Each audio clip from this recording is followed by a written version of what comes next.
Good day, everyone. This is Ogunleye coming your way again in our bid to ensure that every school in Nigeria adopts online teaching, particularly in this period of lockdown caused by the COVID-19 pandemic.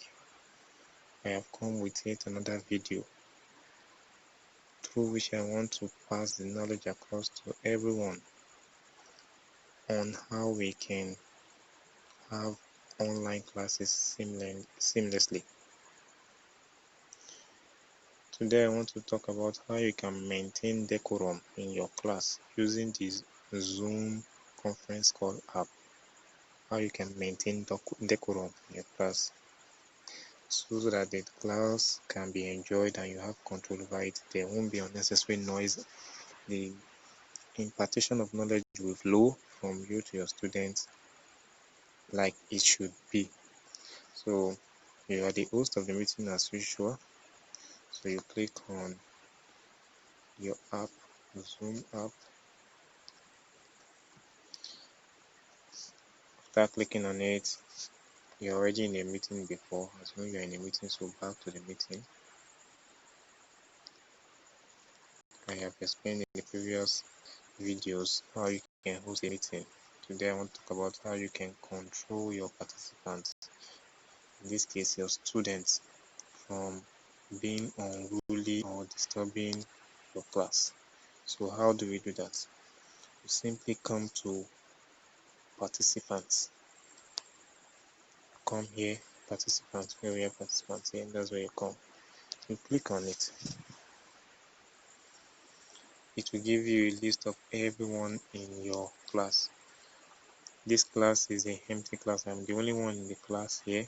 That is why you have not seen any other name here apart from the name you are seeing here. I'm the host. If there were some other participant in the class, you would have seen their names here.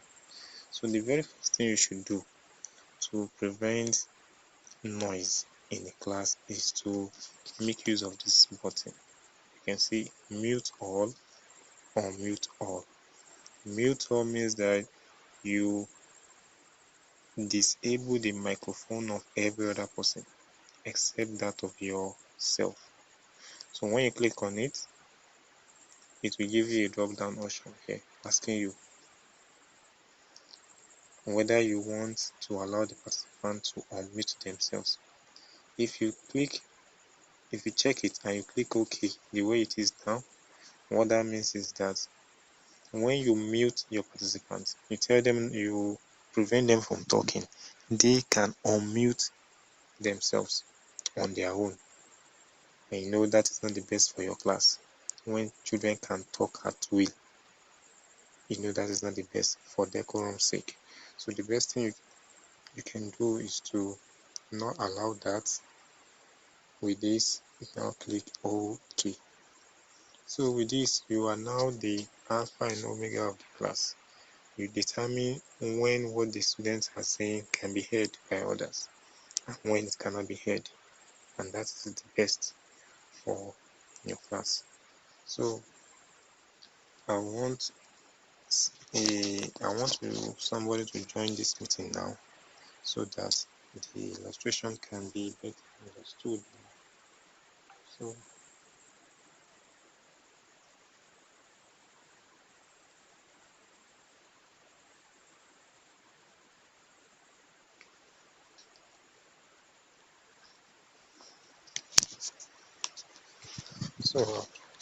I'll try to connect with it. You can see somebody has joined is asking to join my class, and now it's giving me the prompt to admit the person. You can see Ogunleye wants to join the class, admit him or not. So if I want the student to join my class, I'll click on admit. So the student is joining my class now. So let's wait a little more for him to join the class. Now he has joined the class. Now he has joined the class fully. So when you click on mute all, you can see this microphone here says that he can't whatever he says cannot be heard. This microphone with green light is that of the host. But when I want him to talk, or even before then, if I want to do anything to this person, what will I do? I'll click on him. When you click on any participant or any student, as the case may be, it will give you a list of options. Do you want to unmute him? Maybe for example, you have asked a question and you want a particular student to answer the question. So you click on name of the student and unmute him. When you unmute him, whatever he says will be heard. Or you want to have a chat with him alone. You want to chat with him alone, you click on chat. So it will give you can see we have to send the chat to this student in Ogunleye DM me alone. You say hello. This message being typed to him will only be seen by him alone, not the entire class. So having explained that, what else can you do to a participant? You can make a participant a host. Don't forget you are the host of the meeting initially, but you can transfer the power to somebody else. For example, I want to transfer the power of being the host to this person and just click make host. You can say, do you want to change the host of to DME Bankole? Yes. So he has become the host. You can see he is host, I am just me. However, the good thing is that I can reclaim it. How do I claim it? I click on participants. After clicking on participants, I will be given the list of every member of the meeting. So this is the host. I can click on it. Oh, excuse me, that's not the way to do it. Excuse me. I'll come to my interface, the first page. Here there will be 3 dots here. More. Click on more here. So we have claim host. So I'll click it. So I am now the host again. So apart from that, what other way can we control your class? You can control your class by asking your students to raise their hands. If, for example, you are teaching them, you now want to confirm whether they understand, they are following you, rather than unmuting them, allowing all of them to talk at the same time, that will be disorderly, that will disorganize the class. So to prevent that, you can simply tell them to raise their hand. How would they raise their hand? Let me give the host back to Bankole so that I will be a student and will now show you how I can raise my hand. So I'm making Bankole the host again. Yes. So I have become a student or an ordinary participant. So this is the way your students can raise their hand. If you ask them to raise their hand, you just click this icon here, more. You can see more. So you click it. When you click, you can see options here. Chat. Do you want to chat with the host, or you want to claim host, or you want to raise your hand? You want to raise your hand. So you can see here that it is appearing that you have raised a hand. At the same time, it will be appearing before the host too that you are raising your hand. The host too will say that you are raising your hand. So that is that. So let me reclaim back the host. To reclaim back the host, I said go back to the first page. Here, click on more and click on claim host. So I have become the host. Now, as the host now, there are some other settings you can also put in place to prevent your student from being distracted or distracting others, particularly with the chat option. I'm sure you know students can chat in the class, but to prevent them from chatting with one another while you don't know, in your own physical class, you will not allow them to be chatting while you are teaching. How much more in a virtual class where you are not where they are physically? You are in your own abode, they are in their own respective houses.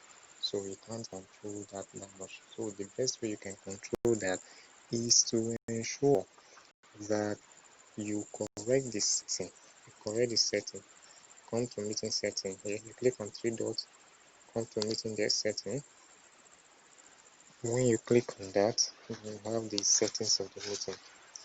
Firstly, the lock room. If, for example, you want to prevent any other person from coming to the meeting, you enable it. No one will come to the meeting. But it is advised that you shouldn't do that as a teacher. Your students should have free access to your class. Then the waiting room, what is that used for? Waiting room is to prevent somebody just coming to your class without your own awareness, without notice, without you noticing that person. So waiting room. If you enable the waiting room, when the person comes to your class, you'll be aware that okay, somebody is seeking permission to come to your class, so you admit the person. Then the screen sharing. What do you want your participant to do? Do you want to allow your participant to share the screen? Do you want to allow them to share the screen? Or you want to be the one to share the screen, your own screen with them alone? It depends on what you want. If you want them to share their screen with you, you enable it. If you want it that is your own screen alone that you want to share with them, you choose that. Then chat with. This is where I was coming now. Allow your participant to chat with everyone. That is not good. That's not good. You change it, click on it, chat with the host only. Chat with the host only. Click on that one. The reason for that is that if you allow them to chat with everyone or allow them to chat with themselves, in a class where we have adult students or adolescent students, while you are teaching, they may be communicating, discussing some other things outside the realm of what you are teaching in the class, and that may be disastrous. So that is the reason why you set it to host only. They cannot chat with themselves now, they can only chat with you. So this is the much I want to explain concerning chatting and taking control of your class. I want to believe and hope that you will find the video beneficial.